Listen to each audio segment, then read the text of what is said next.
So I guess I owe you guys a bit of an explanation. Um, I'm sorry it's been so long, but I guess I've been kind of busy. um, so a lot has happened since the last, I guess, video. Oh man, am I not in focus? There we go. So I guess a lot has kind of happened since the last video. I think the last set of videos I was doing stuff on the TI, which now that you're gonna see it, you're kind of gonna hate me, or maybe you're just gonna be like, oh wow, that's fantastic. Because I mean, as you can see in the background now, there's something kind of cool here now. So, well, I mean, there's always cool stuff, but cooler. So I've kind of started parting this guy out, which is kind of sad, I guess. But as you can see, it's like in pieces. But I'm basically just in the process of just pulling everything out of the car. Ow. And then I'm gonna basically just part it out. Everything that's for sale, I'm gonna list, on eBay and stuff like that, for the most part. And then that's pretty much it. But as you can see, we've got kind of a new project. So I picked this up pretty cheap, but there's a lot of kind of rust issues, like on the floor pan and stuff, that I have to figure out. It's pretty bad, to be honest. Let's see if I can show you. I try to cover it so I don't have to like stare at it all the time. So yeah, it's just, honestly, it's not crazy because it's just, the floor pan, which is nice. The rest of the car itself is pretty good. Like, there's nothing like super, honestly, there's nowhere else there's rust, which is kind of funny. For some reason, all the cars that I get, they always have to have rust on the floor pan. But as you can see already, I already installed the KBD body kit, which, bro, like, honestly, is worth the wait for sure. The self-tapping screws are temporary for now. Honestly, this car is kind of rough, so I mean, it's gonna be my daily, but I think I'm gonna change this fender because it doesn't really kind of line up here, and that might be from the accident. So because over this side is like pretty good. Like, you can see, like, I mean, that's not bad at all. That's pretty good lining up right there. And then, the rest of it's pretty good. I really don't like the headlights on this thing, but I mean, I'm gonna deal with it for now until I figure out what I like and which route I want to go. I might go back to pop-ups, and then, because I really like those Jeep $40 headlights that are like plug and play, which is like, you honestly, like, you can't go wrong with that. But the only thing, plans, I wanted to do K20 swap, which I'm gonna do eventually, but for now I think I'm just gonna get it streetable, which it's pretty much almost there.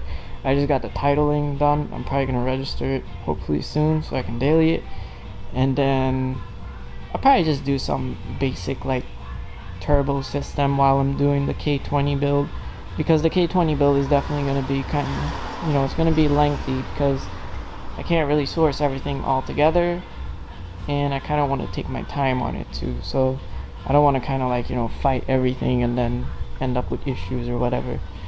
But for now, I'm just gonna, I already threw one seat. I gotta fix actually a couple mounts. I think there's only one bolt holding this seat in, to be honest. And then that's pretty much it. I mean, she's kind of, I guess you can say, clapped out, but it's really not that bad because I can fix most of the stuff. So, but that's kind of where we're at. I mean, obviously a lot of things have happened. You can blame my uncle, honestly, because he was the one that bought a Miata, and then he was like, hey, can you help me drive it home? And then I don't know why I did that, because I drove it and I liked it so much. I was like, I kind of need one. And then and now this is here. So, but I mean, it's what it is. This old girl has seen enough, I guess.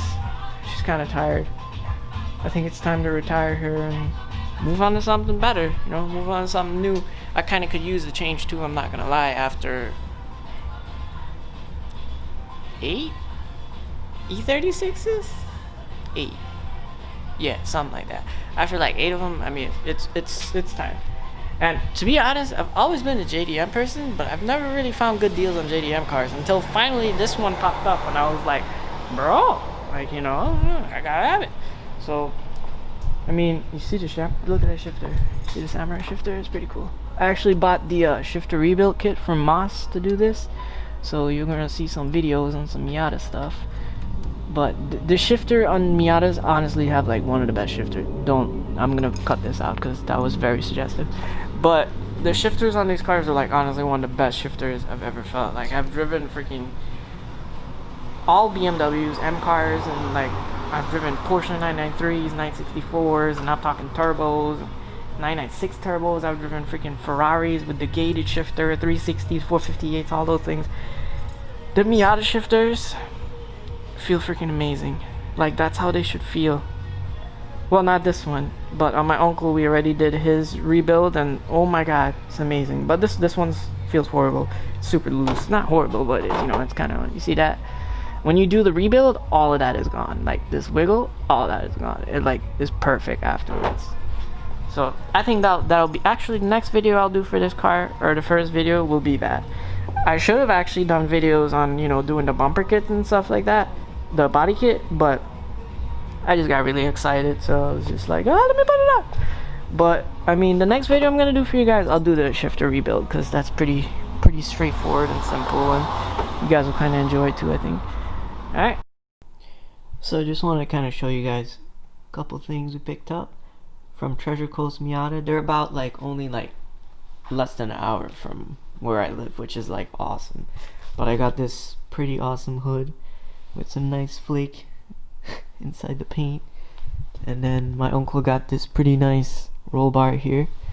I ordered the shifter rebuild kit, which I'm gonna install, and I got a new I guess, what do you call it, instrument cluster cover thing. It goes over where all that flower thingy is. I'm gonna replace that with like a nice OEM one that's brand new. I also got a new speedometer cable because the one that I had was like jumping, and I got another new hood release cable. I also got some taillight seals, a new oil pressure sender, sending unit, a new shift knob to replace the samurai sword looking one over there, and I got a tail light and a super bright yellow fender, a nice new lid. So all those things are gonna I'm gonna replace this fender right here because this one, you can see it doesn't really line up very good over here. And then the hood, definitely, I was kind of trying to fix that, but I hated having the hood pins and stuff like that, so I'm getting rid of that. And then a new lid. So we picked that up from Treasure Coast Miata. That place is actually pretty awesome. It's like a mall kind of for Miata stuff, and you're definitely going to be going there a lot more. I might do a video on, you know, just how they have things set up so you guys can see, but just wanted to show you like a quick, you know, pickup from there. And obviously I have some content for installing these things. Alright, so keep an eye out. See you.